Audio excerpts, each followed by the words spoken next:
Kompleto na. Ha? Ganda katawan, no?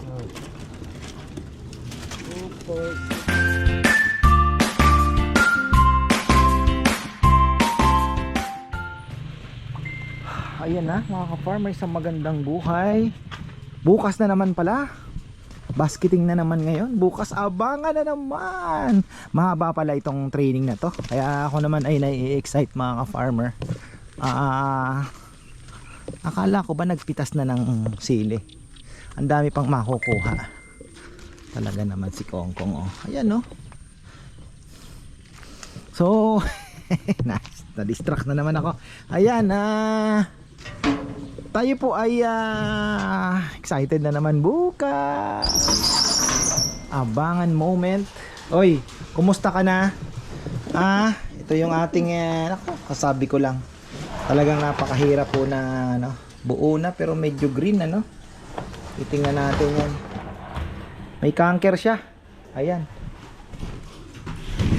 So far, itong mga kasama, ayan, ang gaganda ng ipot nila. Talagang ipot ang sinisilip mga farmer, ha. How are you? Everything's okay? Alice good? Ha? Alice good! Ang ganda ipot. Alice good. Pa-German na naman tayo. Tutto bene? Oh, Alice good daw. Uy, what are you doing there?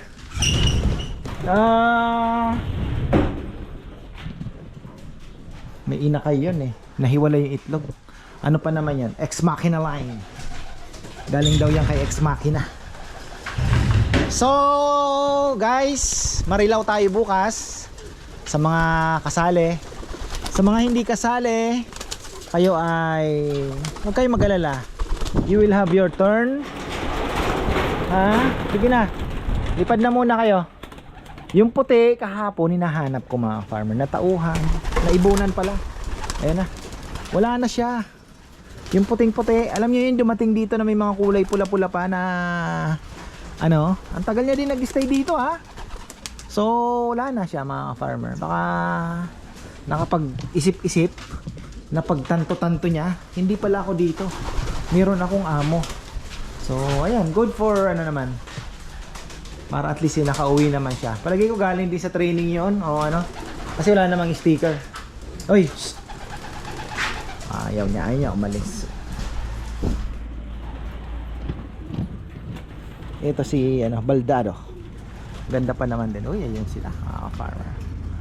Ayun, napakaganda. So mamaya kami po ay maghuhuli na naman ni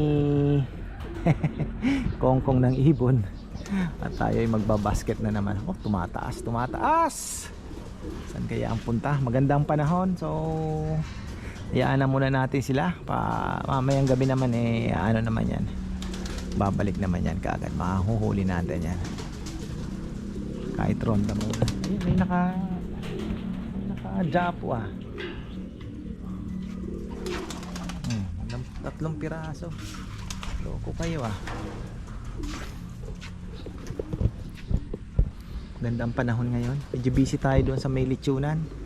Ginagawa yung ating freezer. Ayun na, lumayo na sila. Ikot sa kabila.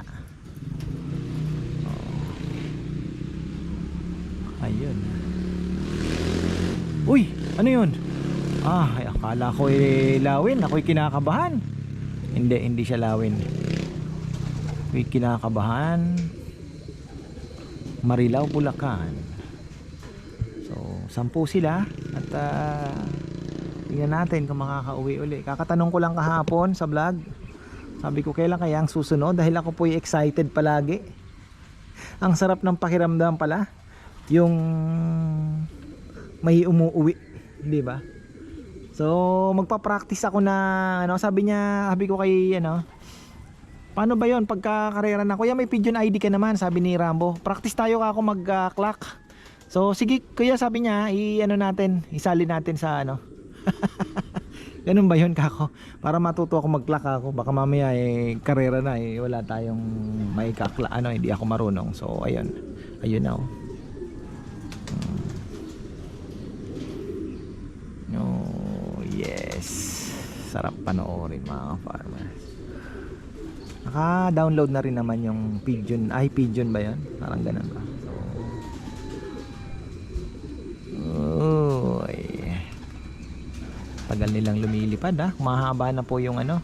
Sabi nga ni Egay Yap, sa kanya daw 2 hours walang tigil. Grabe naman yun, sabi ko. Ganon sila mag-train. Mayroon na pong naandito sa taas. Yung iba gumagamit kwitis. Yung iba pagdadapo bubugawin. Paliparin ka talaga ng paliparin. Pero hindi naman siguro kaagad 2 hours ano.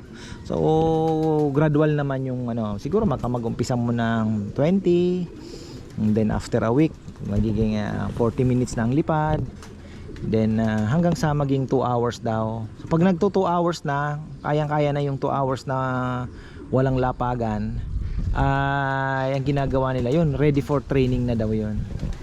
Grabe ang ano nila na standards. Kaya pala talagang nagcha-champion sila mga farmer. Oh, malay natin, maabot din naman natin yung ganyan. Maabot natin yung ganyang ano. Yun nga, kailangan natin ng Lofman na mag pupuwersa, no? Andito. Kaya nga gusto ko, sabi ko, pagka ano, malay na makapagpagawa tayo ng hagdanan dito. Tapos ito maidediretso na. So, yung Lofman, pwede siyang naandito sa taas habang nagpaparonda. 'Di ba? Inaano mo, kontrolado mo yung kanilang pagdapo. Or sabi nila, yung flag lang na winawasiwas pagka dadapo. Para medyo athlete kasi, syempre 'di ba? Pinupuwersa mo sarili para lumakas sila ng lumakas. Kasi kung sila lang ang masusunod, syempre tao magpapahinga pagka pagod, 'di ba? So, ganoon din ang ibon, syempre dadapo pagka, pero hindi na force sila na go to another level. So, ayun, dito muna tayo, silipin natin yung ating bagong pisa na naman. Kine-check ko yung mga droppings nila. So far, okay. Maganda naman po yung ating binibigay. Yung nga, sabi ko, talagang ang inakay, bagong walay especially, napaka-sensitive. Ganda, oh. Ganda yung droppings. Ang ano lang talaga ng mga breeder malalaki, ipot nila. Uy, oh, mukhang pisa na yung dito, pisa na. Ito, oh, pisa na din yung isa. Ay, hindi pa. Ito, ano na, hindi pa. Ito lang, ito. Pisa na, dalawa, pisa na yung dalawa. Very good. So kailangan natin ng ano, pakain. Lagay tayo ng pakain sa breeder. Susubo yan, kailangan hindi nawawala ng pagkain.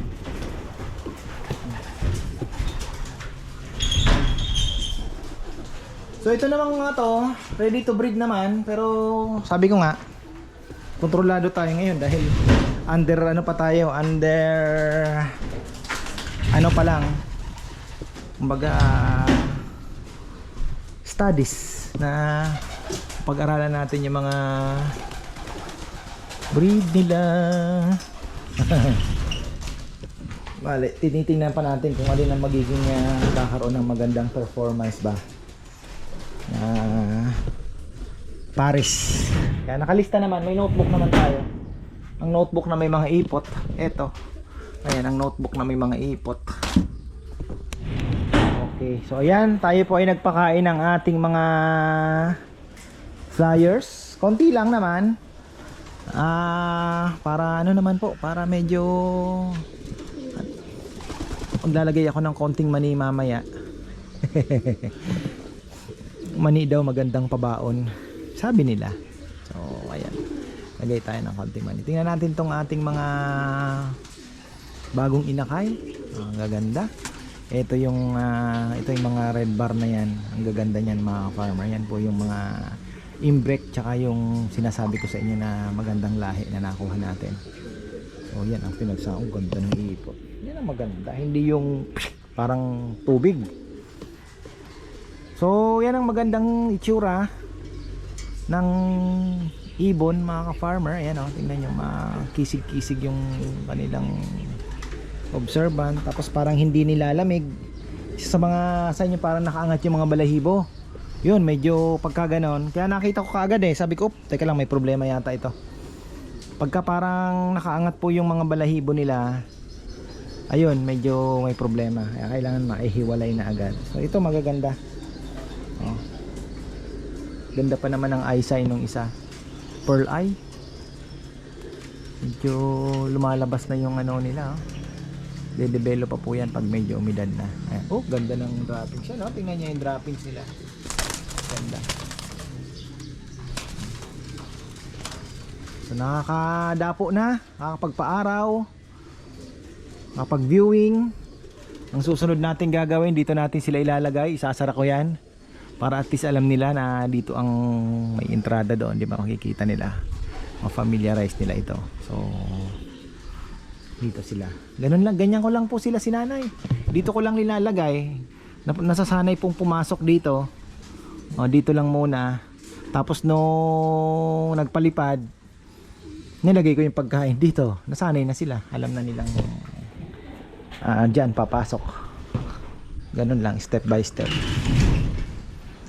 Ang ganda ng ating humidity. Ayan o, nakalagay sa perfect humidity. Ayos. Ako naman ay aakyat na naman para din ang ating training box. O aakyat na naman. Checkin natin kung nakabili ng kailangan doon sa ating freezer. Ayan. Ngayon lang tayo nakabalik. Tinutukan ko yung paggawa ng freezer. May konting problema pa. Sana naman mapagana mga ka-farmer. Gumana na eh, nag-negative to na eh. Yung automatic on ang nagiging problema. Pero ewan ko, magagawa naman ng paraan yun. Ayun, dito tayo sa pigeon mga ka-farmer. Ayan, good news. Basketing na naman mamayang gabi. Marilao, Bulacan naman. Meron palang Manila, hindi nila i-skip yung Manila. Meron silang Quezon City ata na bitaw. So ayun, baka sa susunod naman. Talagang magaling sina Birdie Bird mag training. Kaya nga nang sabi niya nung nakaraan, huwag po kayong mag-alala, iingatan natin ang mga ibon ninyo. So pero syempre mayroon pa rin po talagang mawawala, ano. Hindi naman maiwasan yan. Training pa lang may mawawala na. Pero sana makatapos po ng training yung ating 10 Marilao, Bulacan. So ayan, naantay ko lang si Kong. Kung nagpakain na ako, sila lang muna pinakain ko para makakain na rin po yung mga anuhin natin, ibabasket natin mamaya. Wala pa si Kong kasi sumama siguro kina mga lakal mga basura sa taas, mga bakal-bakal din po. Ayan, pinapa-dispose ni Bebe, pinapa-junk shop. So medyo marami-rami, 2 motor baka sumama. Anong magawa Sabi nga ni Papa, wala na naman tayong pa magagawa Sabi ko, Papa, antay-antay lang tayo. Dahil yung kangkong pwede naman nating tapos peak season na rin naman ng lechon. So pag 24 makakatulong din naman po sila. Kanina nag-abono sina Rizal. So tingnan natin. Basta tayo ngayon, focus tayo sa papakawalan natin mamaya, bukas. Abangan na naman. Ha? Naka 3,000? Ha? 3,900? 2,900. Ha? 2,900. Ba, binawasan mo pa 1,000 Hindi ko yan. 2,900 lang talaga. Ay, kompleto na. Ha? Ganda katawan, no?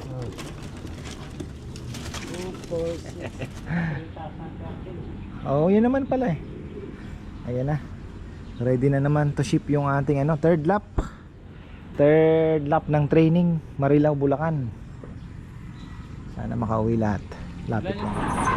So ayan, okay na tayo mga ka-farmer. At hopefully ay waiting na naman tayo bukas. Hopefully po ay makauwi lahat Marilao, Bulacan. So mga nasa 50 kilometers siguro yan. Sana makuha nila ng 30 minutes. Malay natin, mas mabilis-bilis ngayon. So ayan, maganda naman yung training pala nilang ginagawa. Yun nga lang, talagang medyo risky dahil samwak yung mga ibon doon. So patibayan ng resistensya at immune system ng ibon mo. Dahil doon pa lang pwede na po yan tamaan ng sakit. Yun ang isa sa mga iniiwasan natin. So ayun, Sana po ay makauwi bukas. So ayan, maraming salamat at magandang buhay.